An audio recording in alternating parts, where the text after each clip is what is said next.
10h, 11h, le grand rendez-vous européen avec Le Monde et iTélé. Vous présentez ça comme une décision personnelle qui me reviendrait. Non, c'est une décision que nous avons prise lundi dernier en bureau politique de manière unanime sous la présidence de Marine Le Pen. Moi, je n'ai fait qu'annoncer cette décision quelques jours plus tard. Marion Maréchal Le Pen était d'accord. Lors de ce bureau, bien sûr, mais tout le monde, vous savez, on avait déjà parlé au séminaire en réalité en février. Oui, bien sûr, et ensuite on en a reparlé au bureau politique.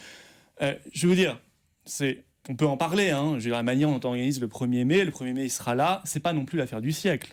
Je pense que pour beaucoup de Français, oui, pour le système médiatique, ça peut être un petit peu intéressant, mais pour les Français, je vous assure que c'est pas l'affaire du siècle. Pardon, attendez, il n'y a pas que le système médiatique, vous avez des fédérations, des militants, c'est un moment rituel qui scande la vie du Front National depuis des années, vous ne pouvez pas balayer ça d'un revers de la main. Non, mais j'étais devant 400 militants hier dans le Gard, avant-hier dans la Somme, je veux dire, c'était pas le sujet de conversation. Ce qui intéresse les militants du Front, c'est les problèmes de fond. Ceci dit, je vous réponds clairement. Ce qui a été décidé, d'abord, c'est évidemment de préserver ce 1er mai dans son esprit, c'est-à-dire un hommage à Jeanne d'Arc et la fête du travail.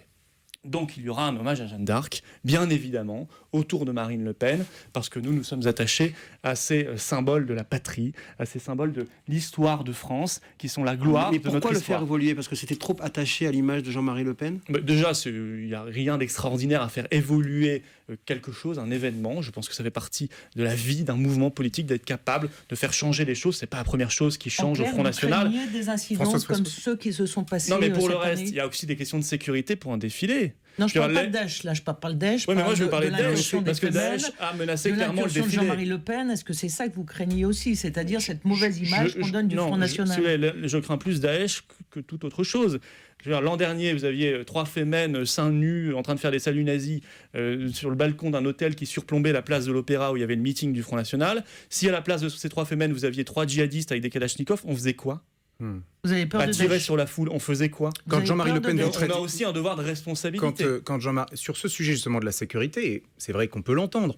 Quand Jean-Marie Le Pen vous traite, quand Jean-Marie Le Pen l'a explicitement mis dans sa publication, bien sûr, a explicitement ciblé le défilé du Front National. Bien entendu. Et ça n'empêche pas Jean-Marie Le Pen de vous traiter de lâche. Il est dans l'outrance. Vous ne vous en débarrasserez donc jamais. C'est pas grave, ça n'a aucune importance. Jean-Marie Le Pen n'est pas au Front National. Il vit sa vie. Il vit sa vie. On attend une décision de justice. Il souhaite être réintégré. En France, à rendre hommage à Jeanne d'Arc, plus je serai heureux de cela.